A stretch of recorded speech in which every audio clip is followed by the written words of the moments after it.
Good morning বন্ধুরা, সকালে কেমন আছো? আমি ভালো আছি। মাম্পি অর্জুন অফিসিয়াল ব্লগে তোমাদের স্বাগত। তো অনেক দিন পরে আবার চলে এসেছে একটা ছোট্ট ব্লগ নিয়ে। তো আজকে দেখো মন্দির খুলেই তোমাদের সঙ্গে ভিডিওটা শেয়ার করছি। তো আজকে ভোলানাথকে দিয়ে আমার দিনটা শুরু হলো। তো সকালবেলা প্রণাম সেরে নিয়ে তো দেখো ঘরও মুছে নিয়েছি। আর এদিকে দেখো ফুল তুলতে তুলতে হঠাৎ মনে হলো চলো একটা ব্লগ শেয়ার করি। তো একটা ব্লগ শেয়ার করি তোমাদের সঙ্গে। তো এইদিকে হচ্ছে ফুল গাছ আর এদিকে হচ্ছে সাদা ফুল গাছ। তো চলো সাদা ফুল কিছু তুলে নিই।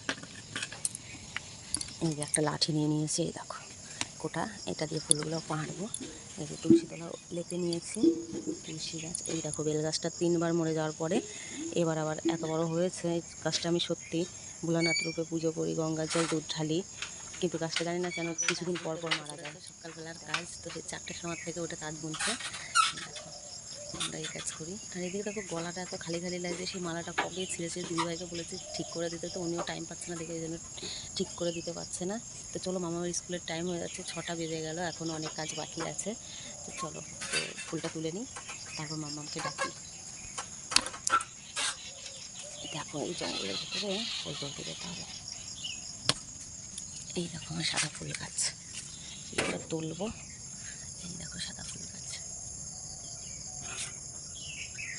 এই হচ্ছে জবা ফুল গাছ। জবা ফুল গাছ, এই ফুল গাছ আর ফুল ফোটে না, তবে এখানে লগা দিয়ে ধরে নেওয়াকে ফুল গাছটাই বাঁধিয়ে নিই। এদিকে দেখো এইভাবে লগা দিয়ে টেনে। মামা শুনো, গুড মর্নিং, গুড মর্নিং। এই যে মা ওঠো, 6টা বাজে তো। গুড মর্নিং, তাকিয়ে রাখো একটু।